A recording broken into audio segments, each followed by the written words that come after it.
Now, let's turn to this. The South African Chamber of Commerce and Industry is concerned by the high number of leaders leaving state-owned entities. It follows a number of resignations at both Transnet and Eskom. The SACCI president, Mtho Xulu, joins us now for more on that conversation. Good to have you, sir, and thank you very much for your time.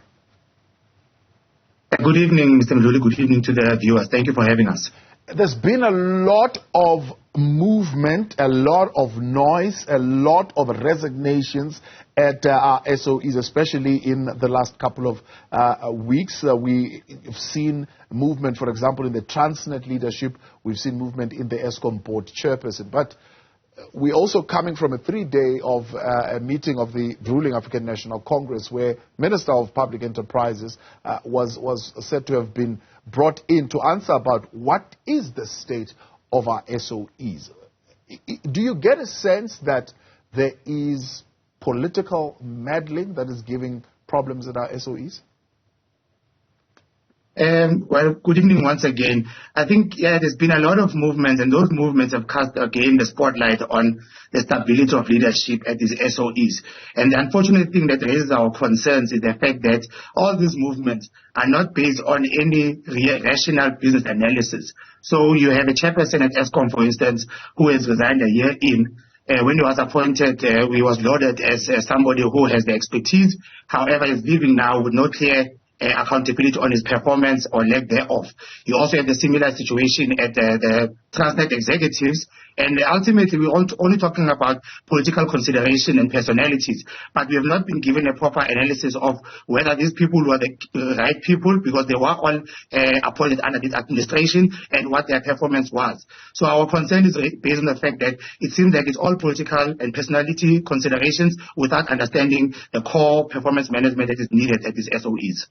So if we were to look at a more scientific maybe approach that would have been taken, something called the Presidential State-Owned Entity Council was put together and given a particular mandate to do, from what I see, at least 4 things, but maybe more. But 1, stabilize SOEs. 2, identify and recommend an ownership model. 3, propose a governance structure. 4, come up with a sustainable funding model. And maybe also the establishment of the so-called state-owned, what is it called? It's a state-owned asset management company is what I'm looking for. SOE asset management company. This particular council, has it made any decisions? Is it making any decisions? Is it functioning in any way? Look, South Africa has had, at least over the past 12 years, something of an SOE council body. It didn't start off with President Ramaphosa, but the most recent one has not actually even come out properly to South Africans to explain themselves of what they found, not only in the SOEs in the Public Enterprises Department, but the hundreds of state-owned companies throughout the country. We don't have a clear analysis of what work they've done, how they categorize them in terms of those that are important, those that can be partially disposed, or those that must just be closed down completely. And obviously, recently, we have a holding company that is being proposed. But it's an archaic structure of a pyramid that supposes that a holding company will be able to whip every SOE into line. That's incorrect, because you know that every SOE operates in a sector that has its own dynamics. So a simple holding company is not enough, because you are just simply moving all the problems upstairs. You have a super board that will have subsidiaries that are all in different sectors. So we don't think that it's an optimal model now. It doesn't work in corporate. It's an old archaic structure, and it doesn't take into consideration the possibility that you'll have unique challenges that are faced by each SOE. So the council, unfortunately, has not given South Africa a broader explanation what is happening with the most prominent SOEs, but also those that are based in provincial and municipal level, that are state-owned companies that have a mandate, but we don't understand a proper analysis thereof. So the problem is bigger than the two that we know of, Eskom and Transnet. We have a bigger problem of the management and the oversight and the performance management of SOCs from national down to municipal entities. So you're saying, lawmakers, they are wasting their time in something that, in your view, is archaic and absolutely inapplicable in the South African context of a centralized SOE model. They are seized with this idea of coming up with standardized, for example, governance models, financial management models, and operational performance framework. You're saying that will never work? Well, look, I can just give you an example now. The Department of Public Enterprises already operates like somewhat of a holding company.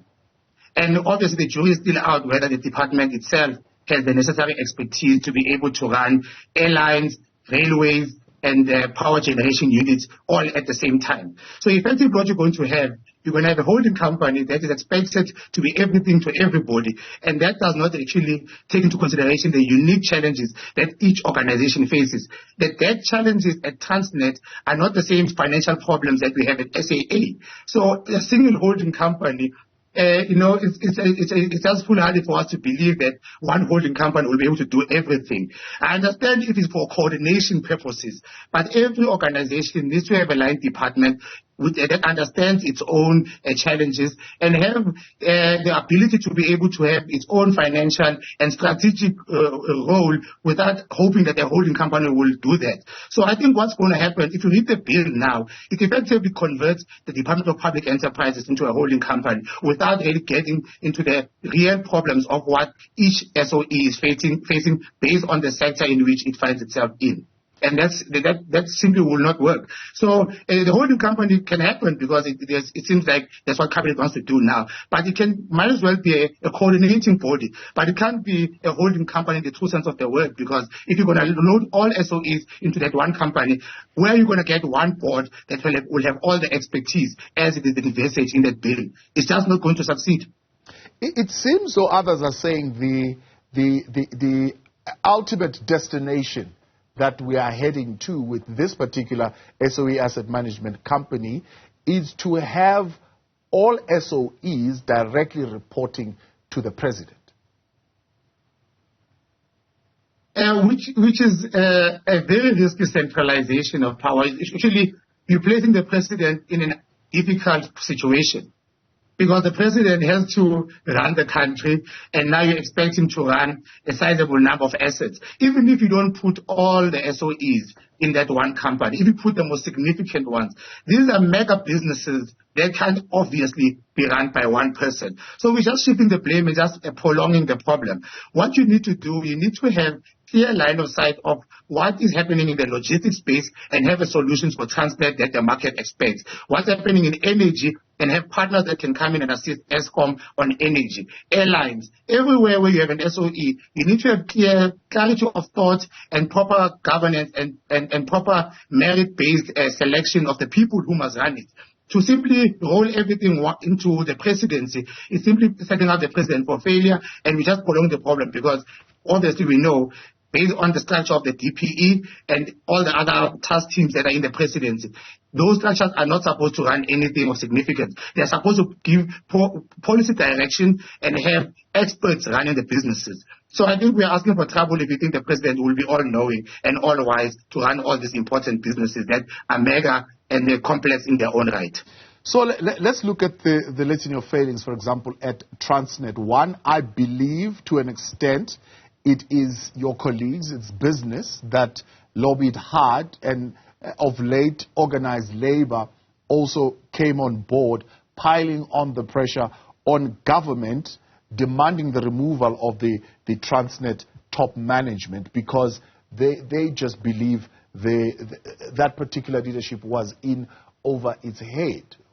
Why would something like that happen? Why would a management that is not suitable for the post be put in place? And if you look at our statement, we are saying that it starts from the beginning. You have to have credible and skilled executives and boards being appointed by the appointing authority. And the Transnet executives that were in office now were appointed as recently as 2020. And our understanding that we were rebuilding a new exco that will take Transnet forward. The CEO resigned without really giving a lot of reasons, and it seems that the pressure had gotten to her. The CEO of Transnet Freight Rail somewhat gave us a sign of why she's leaving, what she thinks the problems are. The Eskom chairperson also left, for personal reasons.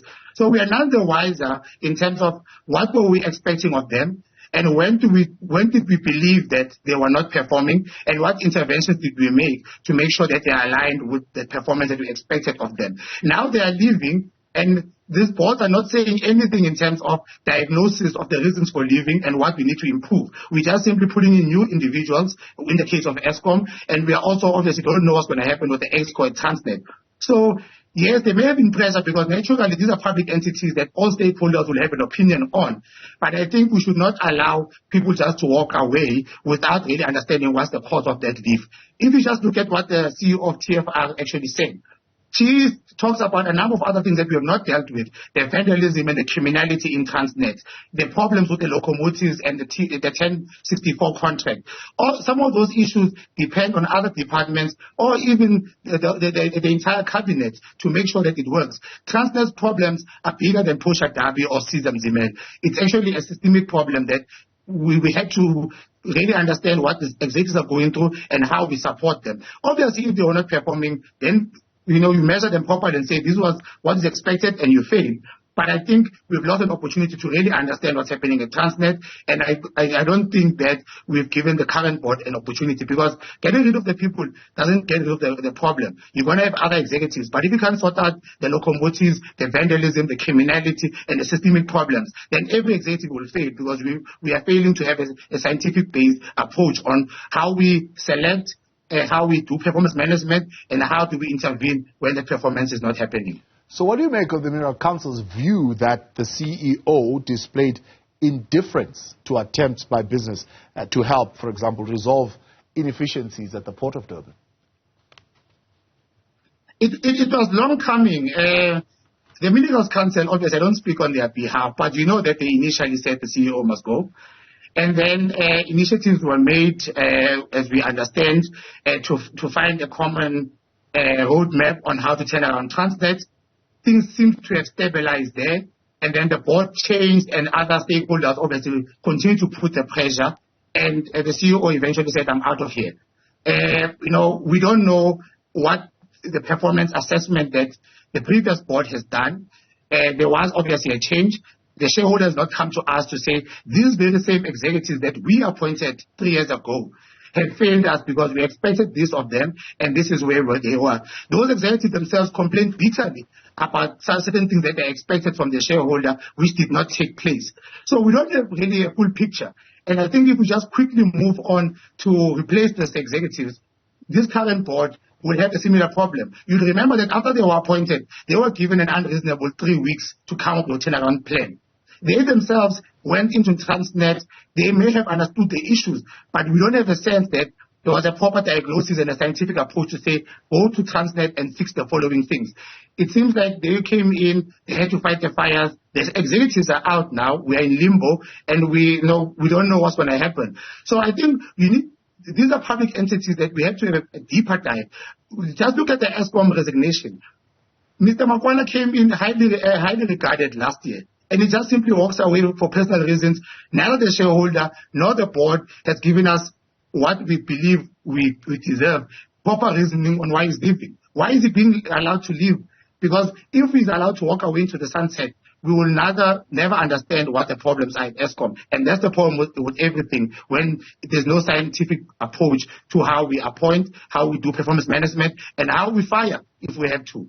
And that's what we're calling for as SACCI, that we need to have a clear understanding of the root causes and the interventions that are required to save and to grow these SOEs. Why is it taking so long to put together legislation that governs SOCs?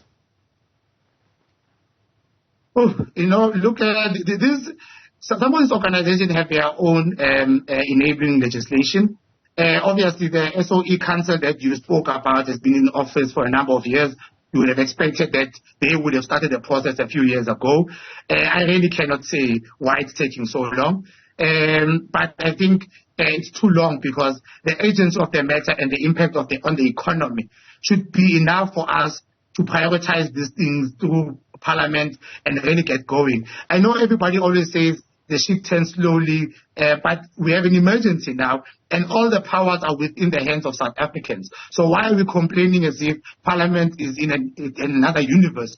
Cabinet understands the problem. Business is here to assist. We know our priorities. We need to act with a greater sense of urgency because the decline in the economy is too quick compared to the pace of legislative amendments. And I don't know why it takes so long, but it's really not helpful.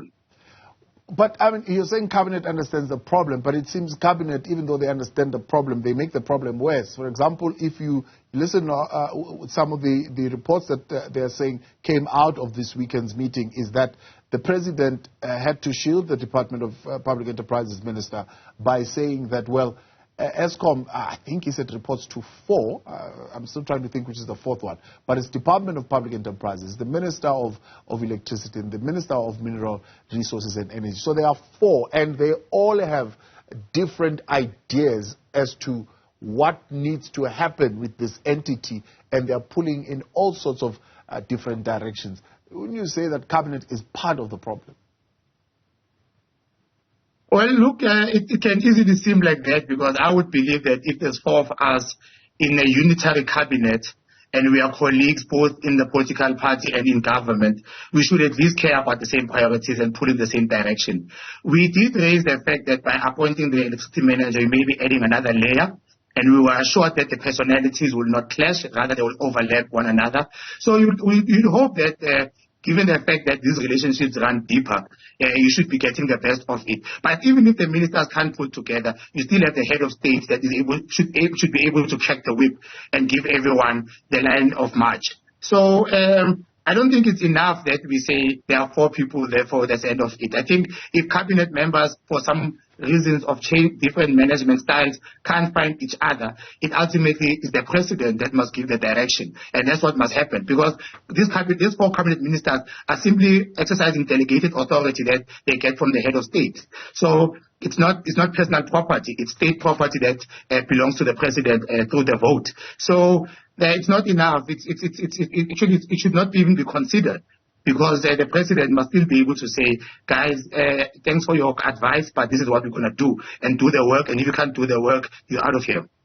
So at the heart of the inability to effectively manage our key infrastructure in South Africa, I mean, amongst the other issues which you've already mentioned, vandalism, corruption, and so on and so forth, crime that is being committed, is the inability to have funds to take care of this infrastructure, particularly when you look at Eskom now and the kind of work that they need to do to improve our generation capacity, the restoration that needs to happen at Transnet because of the vandalism that took place. It's a money issue at this particular point. What model for SOE funding would you support? Look, as I said to you, all these SOEs can never be thrown into the same pot. They all have different dynamics. So ultimately, you have to come in and say what is the specific challenges that are being faced by all these ones. In the case of, for instance, something like Eskom, the minister was very clear in terms of the challenges we're going to face with transmission.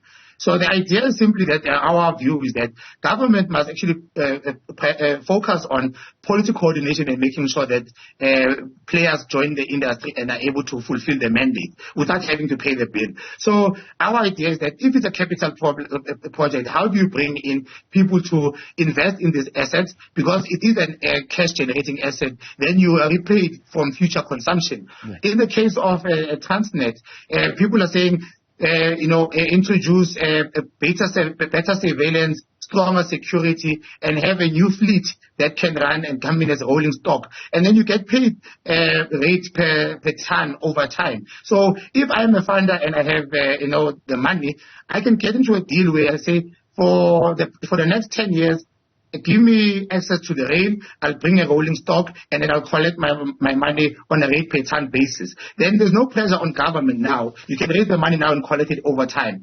But every business is a different model. So it's either paid for consumed units in the case of Eskom, or pay rate per ton for freight that is moving at Transnet.